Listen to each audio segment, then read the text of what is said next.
X-Men or Speed? Speed. Speed. Moonrise Kingdom or E.T. the Extraterrestrial? Moonrise King. Yeah. Ratatouille or AI, Artificial Intelligence? Ratatouille. Ratatouille. Office Space or The Crow? Office Space. Office Space. Spider-Man 2 or The Silence of the Lambs? Spider-Man The 2. Silence of the Lambs. Spider-Man 2 versus The Silence of the Lambs on this episode of Film Fights. From action to romance, it stays in the moment, even if we don't agree.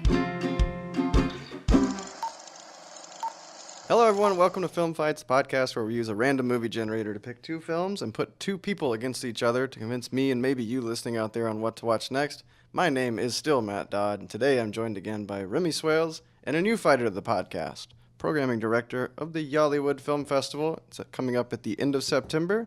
Andrew Johnson joins us today. Welcome to you both, and thanks for being here. Thanks for having me. Yeah, man. Hello. Hello. I really thought you would have changed your name by now. The paperwork's out there. I'm trying to get it done. You going to change it to Movie Database? That would be kind of nice, but So I then feel you like could it's literally put the MD in IMDb? Oh, that's not a bad idea. But Remy, before we get to our fight, have you seen anything good in the past week? I did, actually. Whether you would consider it good or not, I guess, is debatable. I'm almost going to guarantee I would not. But I watched the Pokemon movie last night with you, as a matter of fact. Wait, what? If you were there. I if think you so. recall. I wasn't really paying much attention. I know you weren't. It was very rude. As I kept popping in and being like, why would they do that? And you're like, well, they just said this. I'm like, oh, yeah, sure they did. Yeah, okay. Yes. I wasn't listening. Right, and so there's a lot of exposition for people like you who don't seem to give it enough importance. It didn't But seem- it's just a really long Pokemon episode. So, I mean, if you like the show, it's good for what it is. I did when I was like 10. Right. Does it So, have I the mean, rap it's at good the for- end? It does not. No, have a yeah, it Pokemon didn't rap at actually. the end. That's too bad. Although there are several points, I can't remember if it's during the movie or during the thing in the front, or no, it's actually during the movie where Team Rocket, a Pokemon will show up and they'll go, "Who's that Pokemon?"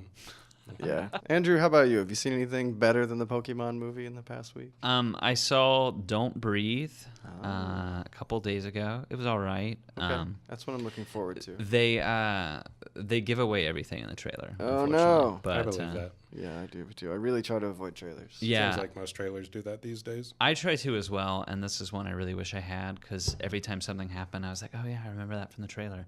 And that's really unfortunate, because I really hate to be even like remotely spoiled. I would prefer actually to not know what a movie is about at all before I see it. Yeah, I try to do that as well. That actually happened to me yesterday, though. I saw Hell or High Water.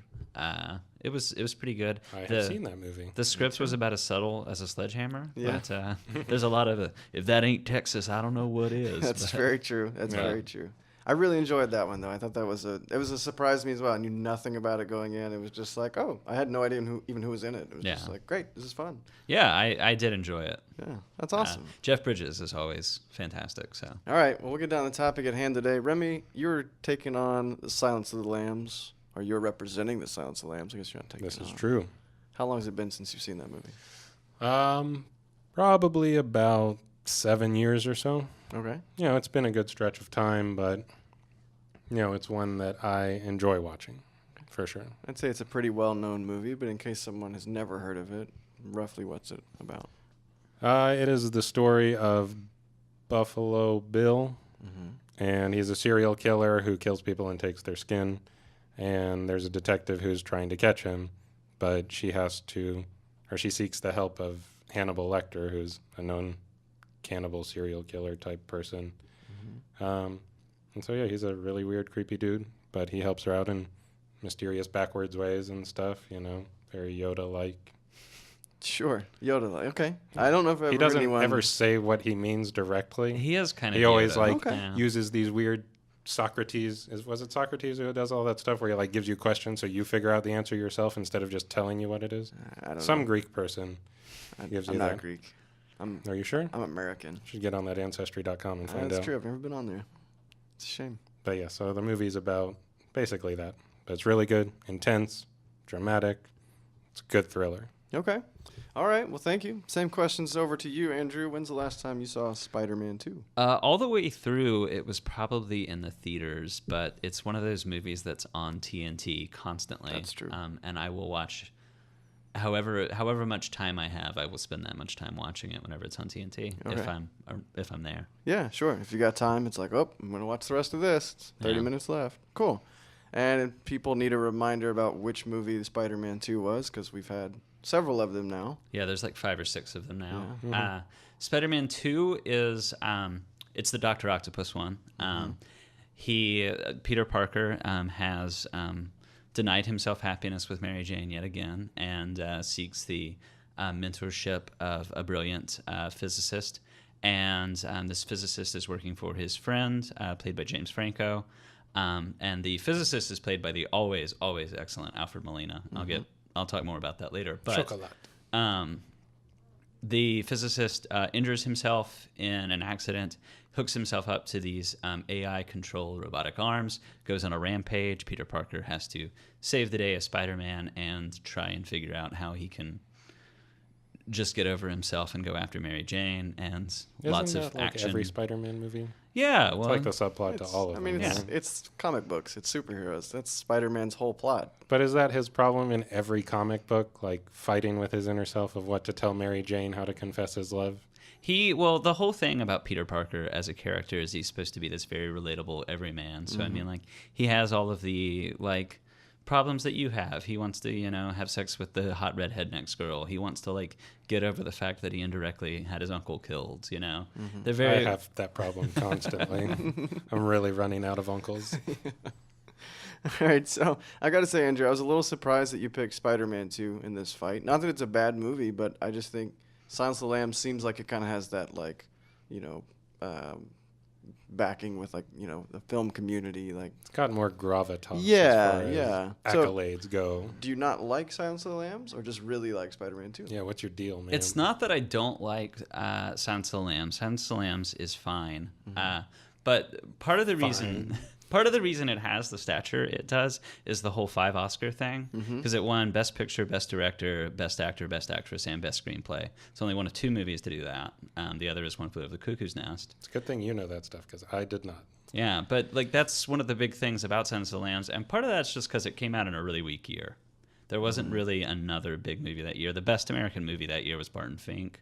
Beauty and the Beast was out that same year. Yeah, well, I do know that much. But it's not going to be up for Best Actor or Best Actress. It was Yeah. up for Best Picture, though. Right, correct. So, yeah, I mean, hey, if it makes it there, like, that's the top coup de grace of the Oscars, right? Sure, but it was never going to beat Silence of the Lambs. That's true. So. But I mean, the fact that even just an animated feature got that was impressive. But yes. The other thing about Spider-Man 2, I know it's the whole point of the podcast, but at a certain point, some of these are like apples and oranges, and like it's fun to talk about apples and oranges. And the reason it's fun is because we can start to use like different measuring sticks for them. And Silence of the Lambs is a good psychological thriller. It's not in my like top 20 psychological thrillers, Okay, though. wow. Whereas Spider-Man 2 is the platonic ideal of a superhero movie. It is everything you want. The biggest problem with all of those franchises is this first one always kind of stings because they have to like set up a bunch of things. Yeah. Spider-Man has that problem. The first 2 acts of Spider-Man aren't particularly great. Spider-Man 2 gets to get right going though. The only really backstory that doesn't really have anything to do with like the main action is like Aunt May's like refinancing her house or something. And Okay. even I don't that remember that. that All right. That sounds subplot thrilling. exists so that Spider-Man is in the bank when Dr. Octopus comes to steal Right. the safe. Right, So that I makes mean, like sense. everything in that movie adds to the action. Everything is always thrusting forward. It's one of the only. They do a pretty good job with this in the X-Men movies with Magneto, but it's one of the only superhero movies where you actually like feel something for the villain. It's true. They do a very good job of setting up Dr. Octopus as a mentor and a good man before this like horrible thing happens to him, and his wife dies, and so you feel sorry for him, and that's why he goes on like a murderous rampage. He's also being controlled by the robotic arms. He's being funded by a guy who has a vendetta against Spider-Man. I mean, that's very kind of similar, though, to like what Willem Dafoe did in the first one in terms of like fighting with the demon of the Green Goblin taking over him and him fighting that, having that internal struggle and stuff, right? Sure, it's pretty similar, except I think with Willem Dafoe, you're always going to have that like craziness to him. I mean, whenever I think of Willem He's a Dafoe, weird I guy. think of Willem Dafoe in like Wild at Heart in that scene where he has the like pantyhose over his head. He's really, really creepy. I mean, he's just a creepy guy in general. Yeah, Kinda he is, is. yeah. And, He is. and Alfred Molina brings, like I said, I will sing Alfred Molina's praises off the rooftops. Alfred Molina, every time you see him in something, you're like, why isn't this guy bigger? Why isn't this guy like true. one of the biggest stars there is? Because he is fantastic in everything. Do you like him better than Anthony Hopkins, though? Yes. Wow. This is actually the whole thing about Silence of the Lambs is I don't think it has aged very well. And one of the reasons it has not aged very well is because Anthony Hopkins took that role and just dragged it straight into the ground with all of the sequels and the prequels and turned it into a really hammy performance overall. I don't think the whole Buffalo Bill kills people because he's a transvestite thing plays very well in 2016. And I also, the other thing about it is that Hannibal on NBC became like the definitive, to me, like version of the Hannibal Lecter story. Mads Mikkelsen blew Anthony Hopkins out of the water, in my opinion. And if you're listening to this podcast and you've never watched NBC's Hannibal, you really need to get on it. I would be one of the people on this podcast who's never watched NBC's I have not Hannibal. seen it I didn't either. even know they had. Oh, it NBC's is. Hannibal. It is gorgeous. It is Brian Fuller, the Pushing Daisies guy.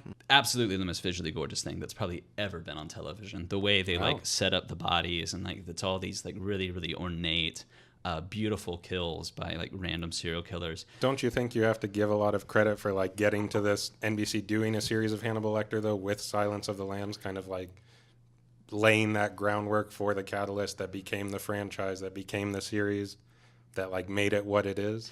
Well, sure, but the other thing about the Hannibal Lecter thing, to undercut my point a little bit, is that it's one of those roles, like archetypes that don't exist, that you can sort of do anything and it's fantastic. I mean, Brian Cox in Manhunter is fantastic as Hannibal Lecter also. I mean, people forget about that movie because I don't even know that movie. it's a Michael Mann movie.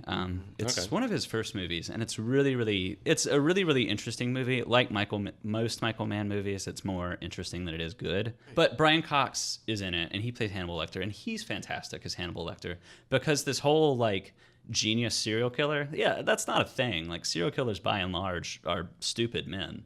They like the average IQ of serial killers is like 80 something. Right. I mean, if you're painting for realism in here, but I mean, this being a story sure. of fiction and like storytelling in order to be something that is encapsulating to make him a completely unique, one-of-a-kind character is what makes him so great to watch. Because he is like the Riddler. He is this divine brilliance that's gone so far off the deep end that he can't function in normal society. And I don't know, I have a bit of a thing for kind of that, you know, demented, offside, mental, backwards type of characters. I always find something very intriguing about that. Right. And I'm not trying to, again, I brought up that he sort of ruined the performance for me with the sequels and prequels, but if you just take Right.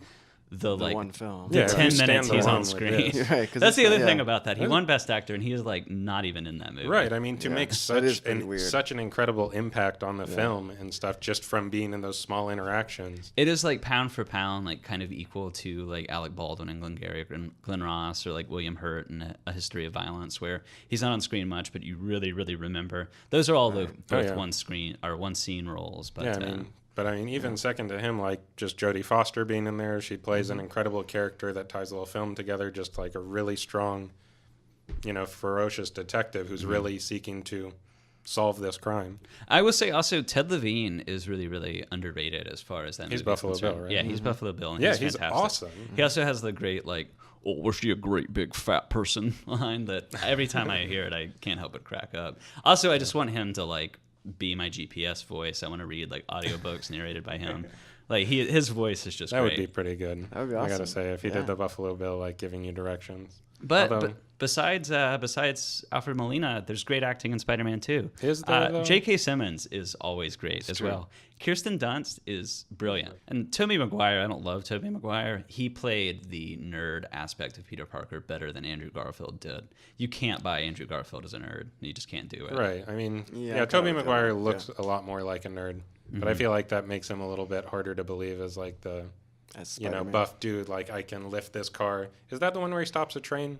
Or was Yes. that the first one? Yeah, so... Yeah, so but there's a couple scenes that I feel like really didn't age well for me. Because, like, I remember that scene being Like, okay. Wow, And then- we really come apart on that one. Well, and then especially I think the big one for me is the scene where he's in the coffee shop and the car gets thrown at the coffee shop. He's meeting with Mary Jane, and Doc Ock throws a car at the coffee shop. I don't know why exactly, well, but he sees it in the reflection of her glasses, I think, and it's this all super slow-mo, super CGI. He pins her to the ground. A tire's like inches from his face. Like, all right, I get it. Spider Special sense. effects. Yeah. Yeah. I mean, I've killed plenty of spiders from behind, so I don't know what sense he's really enacting there. there is a lot of special effects in Spider-Man 2, but I feel like if you're looking for like visual touches, it's a more interesting movie. Like Jonathan Demme, I'm just gonna say it kind of sucks. Jonathan Demme like does some cool things with close-ups every now and then. I actually kind of like the way like he directed Denzel in The Manchurian Candidate. But like there's the one scene at the end where Clarice goes to Buffalo Bill's house and she has to like find him in the dark, and he has the night vision goggles and she doesn't. Yeah, that that's a scene cool is scene. really good.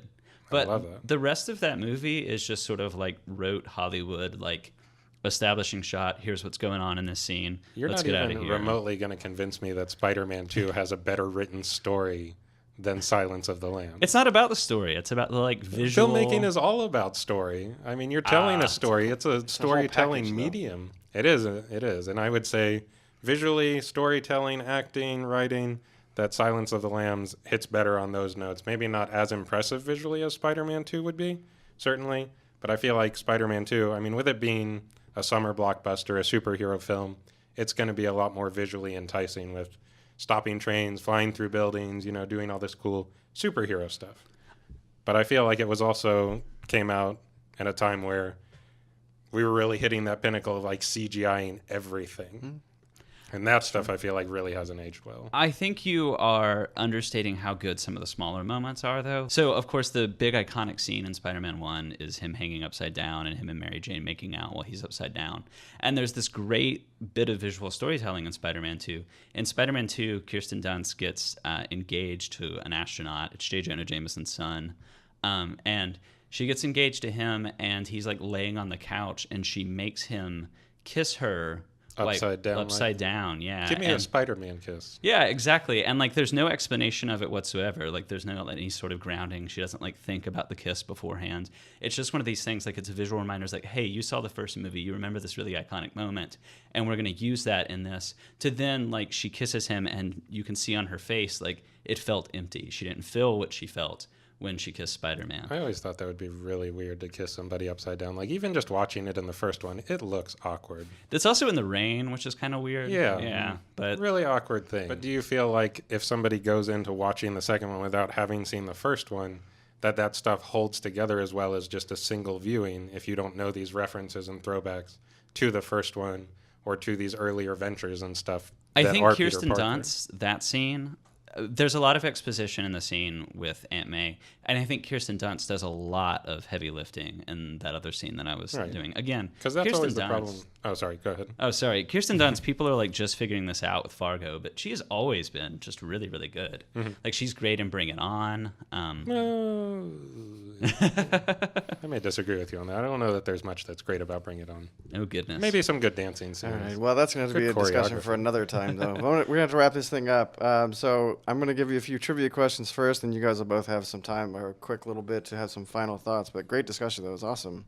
For Spider-Man 2, how heavy was the gear Alfred Molina had to carry around while he was playing Doc Ock? 117 pounds. 145 pounds. 75 pounds. Oh, dang Wow. it. 100 and something pounds. That's a lot, guys. That would be rough. But it was Anthony Hopkins' idea for Hannibal Lecter to wear white because he thought it would play into many people's fear of what? Psychiatric wards in a Yeah, hospital. nurses. Well, Doctors and dentists. Yeah. Yeah. Yeah, Which is interesting. he's very surgical in that scene where he escapes. The scene Well, I where mean, he he's escapes is pretty technically a cool, too. doctor, right? Because wasn't he a psychiatrist Yes. or something? Yeah, And because you're right, yeah. he convinced a guy in prison to swallow his own tongue. I think that's amazing. I don't know how you convince somebody to do that. I don't know how you even do that. See, you'd love NBC's Hannibal because they go into like his crimes. See, that would be Yeah. cool. Yeah, I've only heard great Yeah. things So about that that's- show. that's three, what I'm saying. 3 seasons, right? Yeah, And 3 it was seasons. over? The soundtrack's incredible. Yeah. Yeah. I could talk for 20 minutes I about love that. Brian Fowler too. Maybe so we'll it's- do a special it's edition one of those I like, always intended series to get. battle. Yeah, that'd be kind of cool. One of the most quoted lines from Silence of the Lambs is often misquoted. Can you guess the line that's misquoted? And any idea what the actual line? It's the census taker one. The census taker? Yeah, a census taker tried to test me once. I had his liver with fava beans and a nice Chianti. That's not the one I'm talking about, but I'm pretty sure you are right that one is misquoted a lot too. It's been a long time since I've seen it. Is it the Buffalo Bill that puts the lotion on the skin? It's not that. Puts the lotion in the basket? I'm misquoting things. According to what I was reading, it says Anthony Hopkins never says hello, Clarice. Oh. He does say good evening, Clarice. Ah, okay. It's time to wrap this episode up. Remy, you're going to get the floor first with your minute or so. What are your last thoughts on Silence of the Lambs? I would say that you haven't seen Silence of the Lambs in a long time. And if the listener out there has not, or has any curious notion to watch it, you definitely deserve to give this film a try. It is iconic. It has great moments of thrill and tension, and is just an awesome experience to watch. So do yourself a favor and check it out this weekend. All right, very good. Thank you. So, Andrew, we move over to you. Final thoughts with Spider-Man 2. We touched a little bit on the whole like romance aspect of it, but there's lots of good genre mishmash. It was directed by Sam Raimi, an absolute horror legend. And the scene, if you really want horror, don't go to Silence of the Lambs. Go to the scene where the Dr. Octopus arms kill all of his doctors. I mean, it's absolutely terrifying. It has the Sam Raimi like camera on the end of something jumping out at people. Look to it. It's really, really great. It's a great collection of scenes with a good story that, again, the plot never stops moving forward. There's not a dull moment. It's a really, really great superhero film. Awesome. Thank you, Andrew. That was very good. So, I'm going to go with Spider-Man 2. Ooh. What a shocker. Both of these movies, it's been a long time since I've seen them. I would like to rewatch both of them at some point. And I really do wonder how each of them will hold up with age, because I feel like I mean, we're already 20 years from Silence of the Lambs? 25 years. 25 years? Yeah, which is crazy. I to would say think. it still holds up. I remember Spider-Man 2 being probably the best superhero film of that era, and it really seemed like it solidified that movement of the superhero genre kind of resurging. Yeah, and I think it was one of the last like really sincere ones. Yeah. After Iron Man, they've all kind of become cynical, and they all want to be like vaguely realistic in the wake of The Dark Knight. Right. I would almost consider The Dark Knight almost a completely different type of film, and I agree. would say I think Spider-Man 2 is the best like pure superhero film. All right. Well, last week, Rudy chose Hunt for the Wilder People for us to talk about. Did either of you catch the film in theaters? I wish I had, unfortunately did not. I tried to look to actually watch it this week, but I don't know. I Yeah, wouldn't it's a wanna pay bummer for it, because yeah. it's a movie, it's a director I really like, whose name I can't say exactly, but you've interviewed him, so Yeah, sure. It's like Taka Waititi, something like that. that guy. I don't remember. It's been really years. like him. He's a really cool guy, makes some really good movies that I Yep. really enjoy, but Did it had a small- very short run here It did. Very, in very Atlanta, short. and I was not able to catch it. He did a small movie called Boy, which is really good. And Yeah. last year he did What We Do in the Shadows, I Yeah. believe it's called. It's a mockumentary about vampires. It was really funny. Yeah, he's got some awesome stuff. I mean, so I'm definitely looking forward to checking it out because I've heard it highly recommended from some good people that I really respect. So Yep. I'm really looking forward to watching it. So on to our bonus film for this week. Andrew, you get to choose any film you want, whatever you would like to recommend to us. I will try to watch it, and then we will talk about it in the next episode. Sure. So I thought about this a little bit, and I think I want to talk about Embrace of the Serpent. Oh, great. Okay. It was just nominated for Best Foreign Language Film at last year's Oscar. Yep. I want to say Colombian, but I'm not 100% sure on that. They speak Spanish throughout it. Also, other languages that I think are almost dead now. It is... it would be a good pair with Apocalypse Now or Aguirre, the Wrath of God. It is about white men going into the Amazonian wilderness, not understanding what nature is actually about, and descending into madness. And it's It's psychedelic. It's very thought-provoking. It's very, very starkly and gorgeously shot. And yeah, it's a really, really fantastic film. You should check it out. Yeah, I usually try to watch most of the Oscar-nominated things. You are correct. It is Colombian.